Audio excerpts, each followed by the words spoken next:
Hi, it's Jesse, the founder of Max Fun, coming to you from the microphone at my home office where I am socially segregating.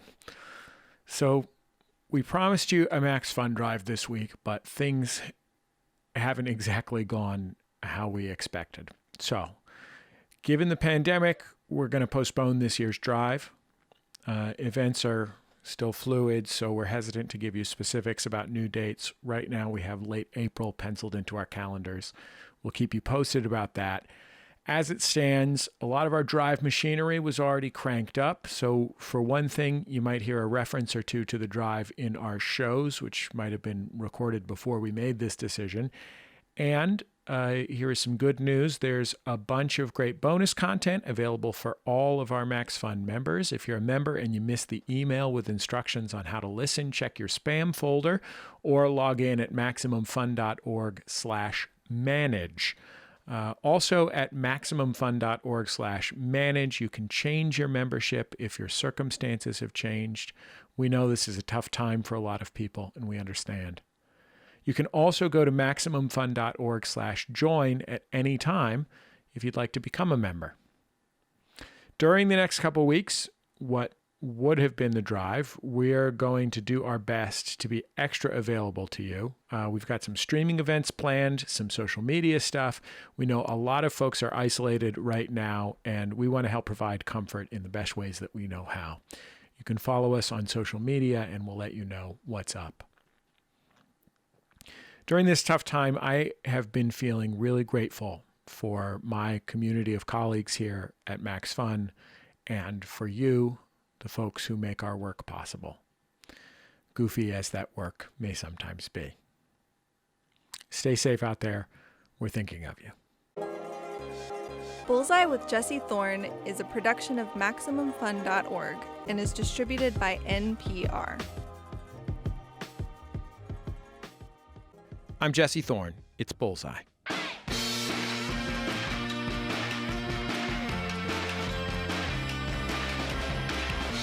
Jason Segel has had a lot of interesting roles over the years. He's usually the best friend type. Maybe a little corny, always very endearing. He got his start on screen in his late teens. He starred alongside James Franco and Seth Rogen on the short-lived cult show Freaks and Geeks. And from there, a bunch of other roles. How I Met Your Mother, I Love You Man, Knocked Up, just to name a handful. But he's also a very talented writer. He wrote and revived The Muppets for a new generation, and his first writing gig was the feature film Forgetting Sarah Marshall. He also starred in the film. It's sort of a romantic comedy. In it, he portrayed struggling musician Peter Bretter. The film starts with a breakup, and it ends with a musical about Dracula. And if I see Van Helsing, I swear to the Lord I will slay him. Ha ha ha ha! He'd take you from me, but I swear I won't let it be so. Ha ha ha! Jason Segel's latest show is kind of a departure from all that. He's very proud of it. It's called Dispatches from Elsewhere. It's airing right now on AMC. It follows the lives of a group of regular people who discover a hidden world. It's mysterious and earnest and sometimes a little silly. Jason is the show's creator and the star of the series. He plays Peter, a lonely, complacent man who's been slowly suffocating in the mundanity of his life. This all changes when he stumbles onto a life-changing opportunity offered by the enigmatic Jejune Institute. But before all that, he's just Peter. In this clip, his therapist confronts him on what he really hopes to get out of their sessions. I guess I'm just settling into the idea that this is it, that this is what life is. I don't really have anything to say about that yet. You feel stuck? I feel nothing, mostly. Maybe like a sense of loss, but I don't know for what. Don't you think it's time you found out? Jason Segel, welcome to Bullseye. It's so nice to have you on the show. Hey, thanks. I'm really excited to be here. I was thinking about the show as I was watching it last night and thinking, you know, you got your break in show business with adolescent emotional crises, kind of rose to stardom on quarter life emotional crises, and you're finally engaging with midlife emotional crises. Yeah, that sounds right. And I think that in a lot of ways, all that's happened is like the same devices that I use to express those things have become slightly more sophisticated. You know, when I was when I was 25, all I could manage was like the literal version of exposing yourself. and now as I've gotten older, I've sort of delved into metaphor. Does that make sense? It does make sense. I mean, you did very literally. I was taking a walk yesterday with my dog and listening to a conversation you had with Terry Gross on Fresh Air 10 or 12 years ago, when the big Jason Segel news in the world was your private parts on movie screens. Yeah, well, to me, it was like, well, you know, it's actually interesting. I was sort of making a joke, but so one, that was me trying to lay myself bare. Like, how honest am I willing to be on screen? For a 24, 25-year-old, that felt like full frontal nudity was the answer to that question. Like, look, I'll lay myself bare on screen. But the other thing that I wanted to do with that moment, there was some artistic merit to it in that one of the things I never liked about romantic comedies is that you know the inevitability of, like, the guy is going to end up with the girl on the poster. That's what's going to happen, and you know it going in. But I thought when I was writing it, if I open this movie with full frontal male nudity from the lead, you're sort of forced to sit back and say, I don't know what's going to happen in this movie. Like, anything could happen. And it sort of does. You know, it ends, we meet like the inevitability, but also it ends with a lavish Dracula puppet musical and another dose of full frontal nudity. Those same sort of throw you off guard techniques I try to use in Dispatches, where we open with a really, really uncomfortable moment. It's just the 40-year-old version of that. And also the whole show is an exercise of me trying to lay myself bare on screen. And I try to do it for all the characters in a much more, you know, there are scarier things than being naked. It's like, I think at my age, it's a little scarier to feel like, oh, I'm 40 and I have no idea what I'm doing. Part of what I wondered about this show is that you had a period of, you know, for an actor or a show business person generally, you know, relative stability and security. I mean, you had some successes in films, but more than that, you were the star of a long-running successful sitcom, which is pretty much the best job in show business as far as jobs go. You know what I mean? Yeah, like, yeah. No, it's hitting the lottery for sure. Yeah, like it pays good and it's regular. And if it's the kind of show like How I Met Your Mother, the show that you were on, that is successful enough that it feels like a success most of the time, you know, it's stable in a way that almost no other show business work is. But, you know, that ended eventually. And I wondered if you, having had this job that everyone would reasonably tell you is the best job in show business, and having had, you know, artistic successes that were, you know, dream jobs, making a Muppet movie and stuff like that as well, during that time, whether when that ended, it led you to evaluate, what do I do with my calendar when I don't have a read through every Tuesday or whatever? The crisis was bigger than what I do with my calendar. If you know, like, I mean, truly, it was a really interesting moment, because I think one of the things that you're forced to evaluate after all of the things that you described are true about doing a job like that. So then you're left with like a question.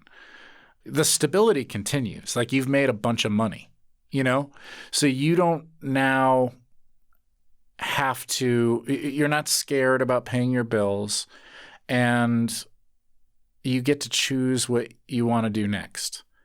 And you're sort of faced with the question of, am I going to make choices about trying to stay famous or popular or any of those things?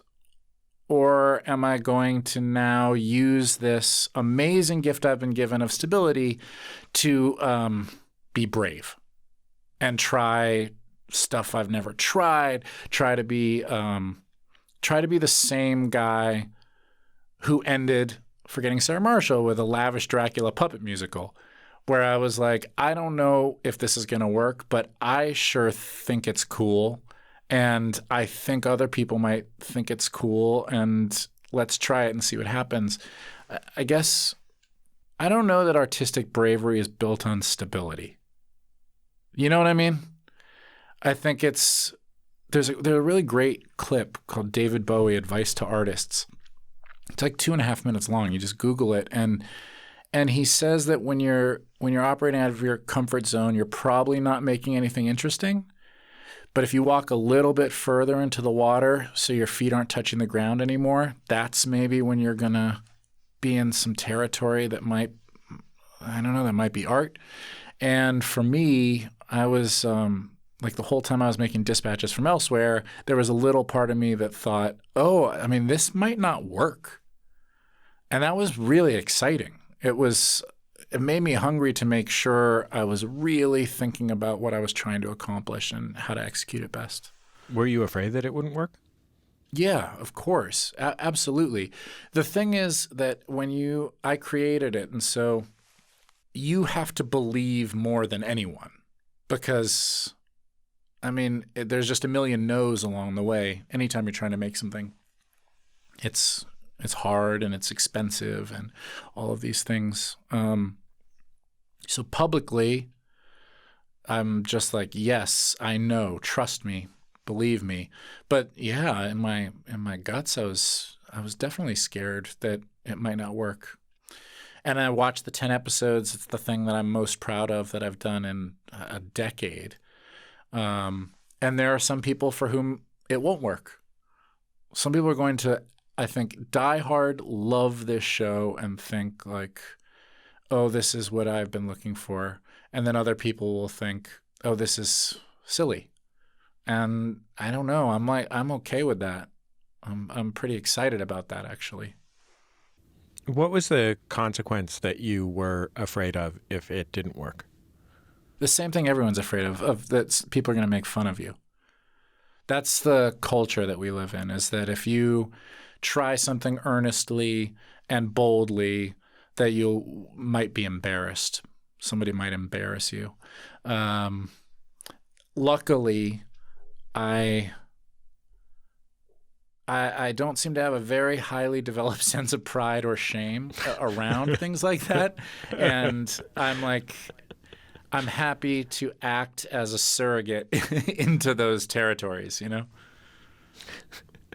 I want to play, so the first thing that you did on television and the thing that established your career, you'd acted in a few films already when you were in high school, but the thing that really made your name and career was the television show Freaks and Geeks. Yeah. And on one of the DVDs, there was the, camcorder footage of your audition for the part of Nick Andopoulos, which you ended up playing. Oh, okay. I didn't know that. Yeah. Yeah. This is a scene that is him explaining to a girl he likes. Oh, no. About the drum set that he has in his basement. And again, Okay. this is audio just from a prosumer video camera in the audition room. Got it. Am I improving this, does it sound like, or is it scripted? I guess we'll find out. It sounds like you might be adding a little flair, but it sounds like it's scripted. Okay. Lindsay, I brought you here because I want to show you something. What is it? All right, check it out. This is it. 14 mounted toms, 6 floor toms, 10 cowbells, 4 rides, 5 snares, man, a rototom system. It's all mounted on the patented Ken Miller quadruple kick drum system, man. Wow, Nick, that is amazing. Thanks. 6 more pieces and I'll have a better kit than you from Rush. Okay. Wow. You see what I'm saying? It's really sweet. You do a great job. You can see why you got the part. Yeah, I also hear Paul Feig. That's Paul Feig laughing, and that's being so generous. You know what I mean? Like, I'm okay. It's not that funny, but he's really making me feel comfortable. He's such a sweet man. Yes, he's such a sweet man. What I like about watching that audition clip is, there are a few moments, and it's hard to hear in the audio of it, but you can see it very vividly in the video. You're playing to the house a little bit. There's a few moments where you kind of milk laughs. Yeah.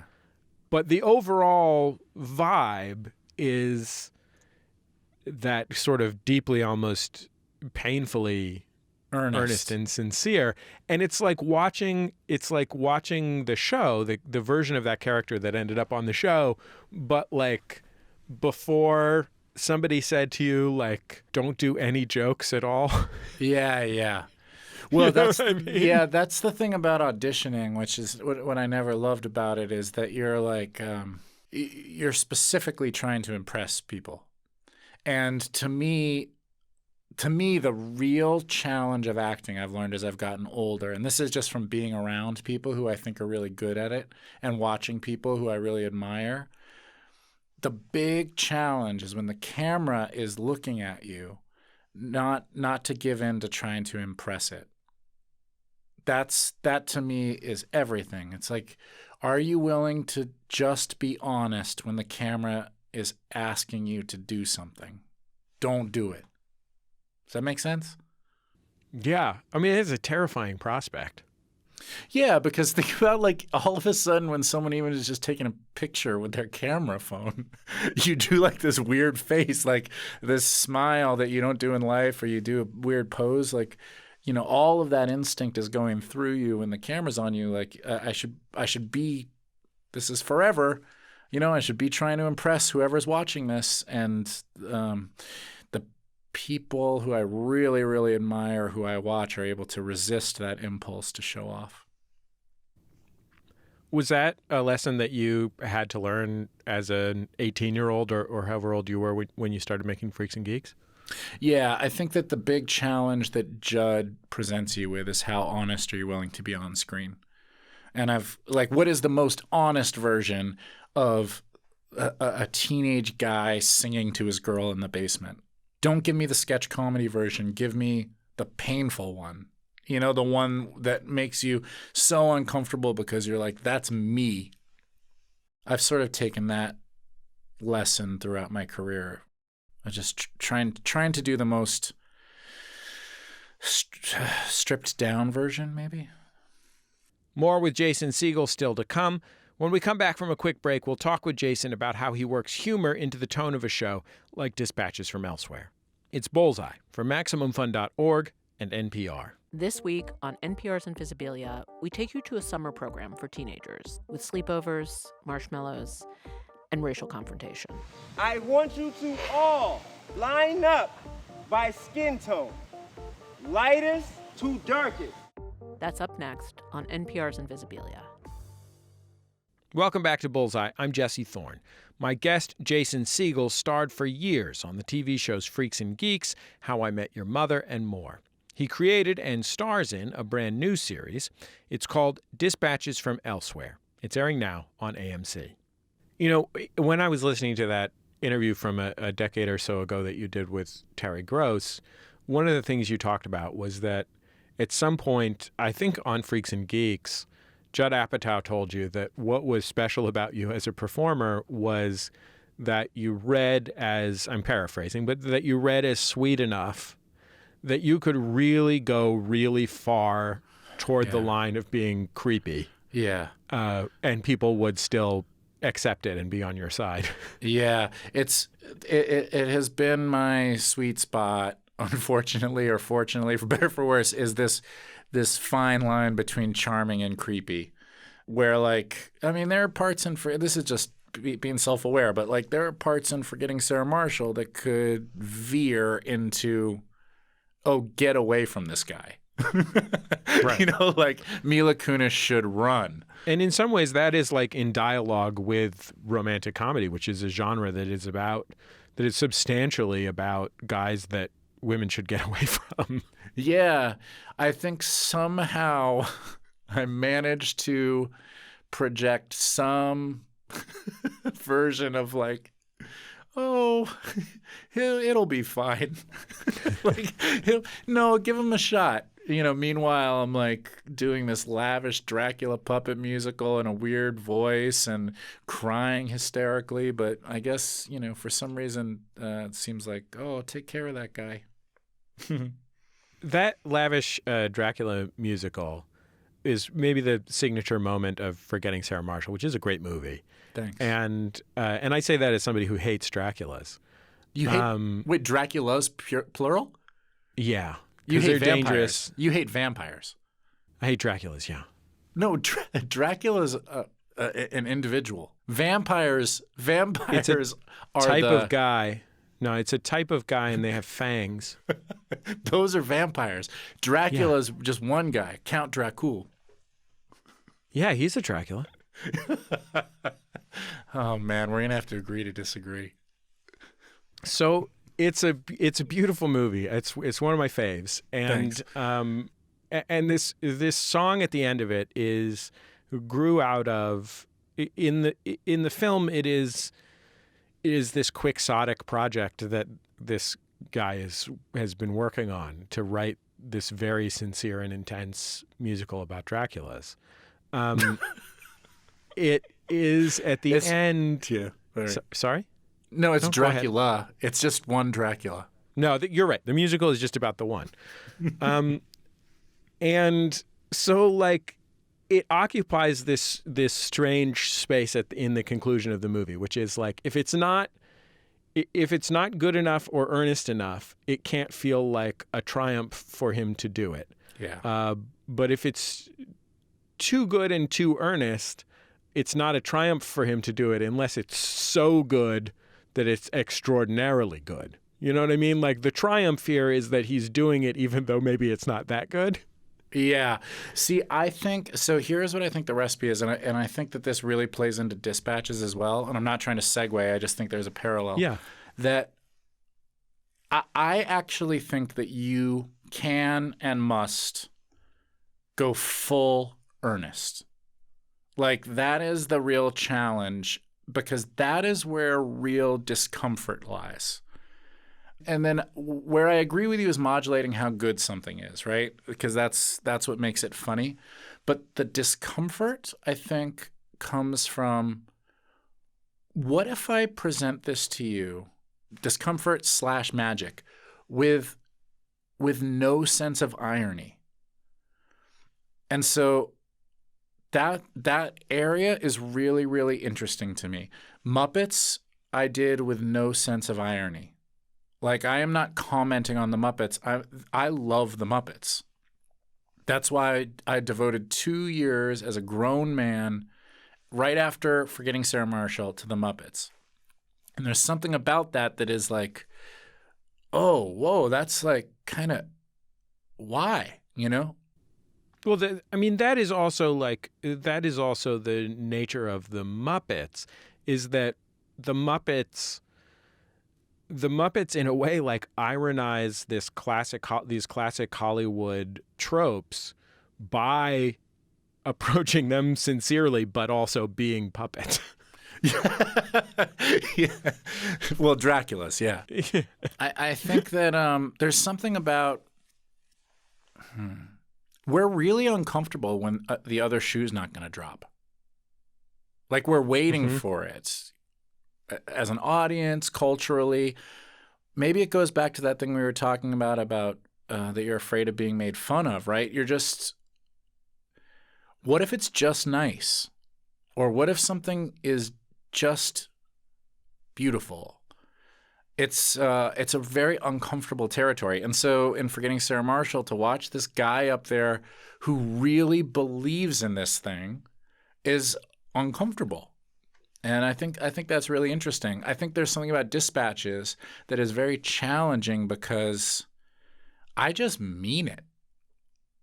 Like, I think, what if there was magic, and what if it required us to make it, and what if we started just making this world better by taking it into our own hands and using art and community and magic as an act of defiance? And I mean it, and I'm not making fun of it. Come join me. It's challenging. I found the real experiment that I'm, this thing actually happened that I'm profiling in Dispatches from Elsewhere in San Francisco in like 2012, where this guy, this group, was the exact opposite of Fight Club. As opposed to handling this feeling of dissatisfaction with society by beating each other up, they chose to make magic in the secret of night, like this clandestine organization committed to beautification.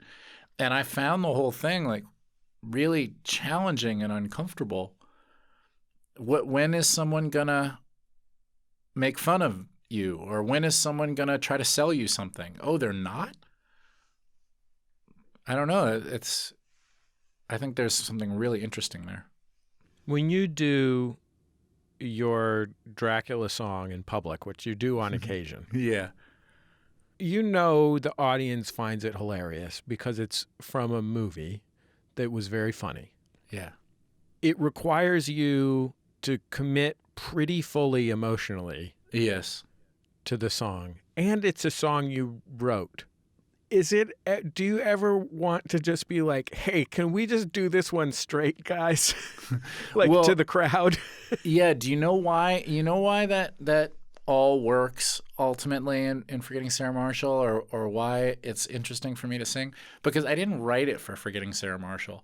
I wrote it when I was out of work from 22 to 25, trying to figure out what to do with my career. And I believed that I had cracked it. That what I was going to do was write a lavish Dracula puppet musical, and it was going to be like really, really successful.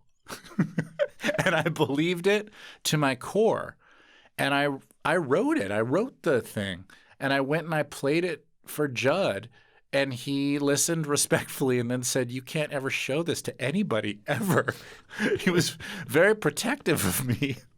And then it was later when I got to put it into a comedy that it made sense. But the reason it works is because when I sing it, it's true that I believed that thing was really great. Like, I still do. I think it's great. That's the part that I'm getting at here, is I know that if you work that hard on something that means as much to you as those Dracula songs meant, Yeah. that even with the benefit of the 15 or 20 years that have passed since, and the knowledge that it was a great, capper on a movie you made that was a comedy. Yeah. And it was a comic capper. You still have to be up there with a part of you being like, but guys, it is a pretty good song. I wrote it. Yes. Yeah. It's a good song. It's really about how hard it is to be. Yes. I mean, 100%. Yeah. I have some level of self-awareness that what feels vital to me feels funny to others.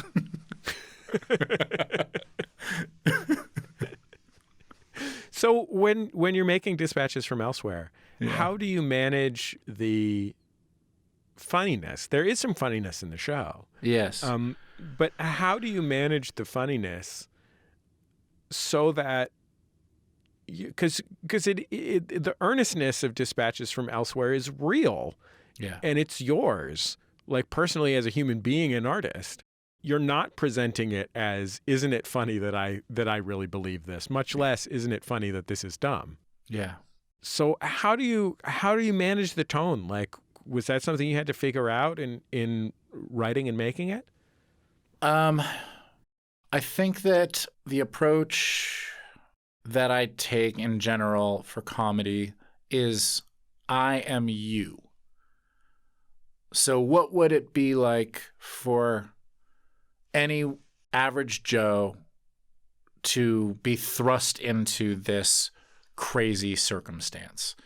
I hold a fundamental belief that we are generally hopeful even if we're embarrassed to say it, and that we want the best for each other. And so I have to like have an act of faith that that's true. And for people who it's not true, they probably won't like the show. But I think a lot of people feel like they would like to feel hopeful. You have such a special cast in the show, and I'm often hesitant to ask, like, where did you get these people from and how did you get them to be on your show? But Yes. I am going to do that because of how special the cast is. Oh, cool. I did not discover Sally Field. No. That's true. Yes. She was discovered by a community of nuns who could fly, I believe. Yeah, she was well established. Sally Field, I've just begged. I mean, I told her. I mean, I'm not even joking. Like, I got her to take a meeting with me. I had written that part for as a love letter to my mom. You know, I wanted to draw 4 different main characters who were in moments of existential crisis, life transitions, a sense of something being missing. And I wanted to draw 4 really distinct characters from each other so that in each episode I challenge you. I say, think of this character as you. I think at the beginning we'll all pick the character that we most see ourselves in. And I'm hoping that by the end of the series, my goal is that you see yourself in all of them. When you say see yourself, I mean, you mean at the beginning maybe literally, like, I'm a straight white dude. I'm going to identify with the Segel character. Yeah. And, you know, you have people at different points in their lives and from different cultural contexts. Yes. In the story. And like in the first episode being about your character, you think, well, your congratulations on presenting a 40-year-old directionless straight white man as an everyman. Yeah, we start easy. Yeah. the innovations of 1824 media have been absorbed. Yes. But then you immediately jump into asking the same thing of the audience with the other characters. Yes. So Sally Field, had you just like watched Smokey and the Bandit or something? I watched Smokey and the Bandit recently, and she's so good in it. Oh my God! You know, she's she's so funny and great. Yeah, it's unbelievable. And I felt like the story I wanted to tell for that character was of someone who had dedicated their life, committed their identity to one thing, 2 things, being a wife and mother. And now, with 20 years left of their life, realizing those 2 kind of fundamental things they associated themselves with were no longer relevant to what was happening in their lives. Who am I now? What am I if I'm not an active mother, active wife, and I have 20 years left? What do I do? And I just knew she would be perfect for it, and she is, and I got really lucky. I'll be thankful to Sally forever for doing this show. What about Andre Benjamin, who is in the show, and you know he's worked as an actor in the past broadly, but relatively less in the last decade or so. Yeah. So, like, did you have to fly down to Atlanta and beg him? You know what? All I was told was that there was no way I was going to get Andre. And I really wanted Andre bad. I felt like even when you just listen to Outkast, I know it's an entirely different medium and genre, but this guy was bringing themes back from the realm of metaphor into our reality, you know, and that's very much what's happening in Dispatches. I just felt like I had a hunch that this would align with his taste, but I just kept being told that it would be impossible. But we got the script to him, and really quickly, he and I got on the phone, and he said, I'm all in. And I tried to pitch him more, and he said, I don't think you heard me. I'm all in. And It was, I think that Andre and I ended up being, I mean, this is the premise of the show, but I think Andre and I ended up being way, way, way more similar than we could have ever anticipated in terms of some of the questions that we were asking ourselves. We were similar ages. We both had success and then kind of got older and were posed with the question of like, how do these creative impulses age up? You know, as I'm getting older, what do they become? So that's how Andre happened. Eve, I had a casting call. Eve came in and auditioned, and from the moment she read, it was very much like when Russell Brand auditioned for Forgetting Sarah Marshall. I was just like, oh, this is it. And I rewrite everything for this amazing actress. And she really is. Her name's Eve Lindley. I think she it might be in the episodes that I saw the strongest performance on the show in an incredibly strong cast. You know, I asked of my actors to really use the opportunity to express things they wanted to express about where they are in their lives. And Eve took that to heart and just her performance is fearless. I was wondering as I was watching it, she's a trans woman, and I wondered if you were casting for someone trans or whether, and the fact that she's trans plays into the episodes I saw somewhat, but isn't the central question of them. And I wondered whether you were casting for someone trans or whether when you saw her audition, you worked that part of her life around into to make sense in the context of the show. Yeah, the part was written for a trans woman. I was really interested in telling a really beautiful love story between Peter and Simone and not making Simone's gender identity her defining characteristic. Because I don't make Peter's gender identity his defining characteristic, or Andre or Sally. And I tried to do that same idea with each character. What we're in this moment where we're told to like categorize and label. And it's no wonder we all feel such separation from each other.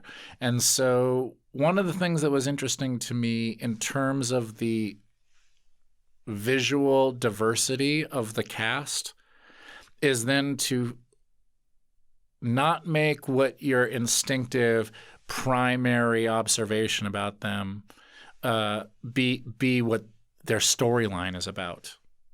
I wanted to treat all of the characters as fully rounded human beings. You also have Richard E. Grant in the show. Yeah. And he plays the shadowy figure who both narrates the show and is leading whatever the game, mystery, drama, magical experience that the characters are going through. And he is maybe best known for his work in a very deeply beloved cult comedy called With Nail and I. Yeah. Though he was also pretty spectacular. He's been spectacular in many things, but he was very spectacular in, what was the movie in which he was with Melissa McCarthy that came out 2 years ago? Yeah. It has Sorry in the title. I'm losing it now too. It is a very good movie, and he is spectacularly good in it. And like, how do you cast for enigmatic figure? Yeah. Well, I had the benefit of the real originator of that role, quote unquote, the Octavio Coleman Esquire, from the real experiment. So I did have some image in my mind of what I was looking for. With Nail and I is one of my big influences as an actor. I think his performance in that is as good as a performance can be. And so he was the first person I met with for it. He's the first person cast in the show, I believe. I sat down with him and he asked me a lot of personal questions about what the show was about, why I wanted to do it, and he signed on pretty quickly too. I got really, really lucky. You know, when I talk about the show, even when it didn't exist yet, it was just an idea. It's something that I really, really believe in, and I think that probably comes across when you're describing to an actor what you hope to accomplish. I think you might have missed your calling. You should be selling encyclopedias or something. You're a closer. I don't believe in them. I don't believe in encyclopedias. Encyclopedias are for Draculas, bro. Oh, wow. This is big news. You know how to close an interview on a bang. Holy cow. Jason Segel, I'm so grateful to you for taking the time to be on Bullseye. I'm glad to get to talk to you, and I'm so glad for all your wonderful work. Oh, thanks, man. I had a real blast. This was a great conversation. Jason Segel, folks. Dispatches from Elsewhere is airing right now on AMC. That's the end of another episode of Bullseye. Bullseye is produced at MaximumFun.org World Headquarters, overlooking MacArthur Park in beautiful Los Angeles, California, where MacArthur Park Lake is overflowing from the recent rains and overflowing with fish. We saw somebody out the window catch a very big carp. The show is produced by Speaking Into Microphones. Our producer is Kevin Ferguson. Jesus Ambrosio is our associate producer. We have help from Casey O'Brien. Our production fellow is Jordan Cowling. Our interstitial music is by Dan Wally, also known as DJ W. Our theme song is by the Go Team. Our thanks to them and their label Memphis Industries for letting us use it. We're also on Facebook, Twitter, and YouTube. Just search for Bullseye with Jesse Thorn. You can keep up with the show there. And I think that's about it. Just remember, all great radio hosts have a signature sign-off. Bullseye with Jesse Thorn is a production of MaximumFun.org and is distributed by NPR.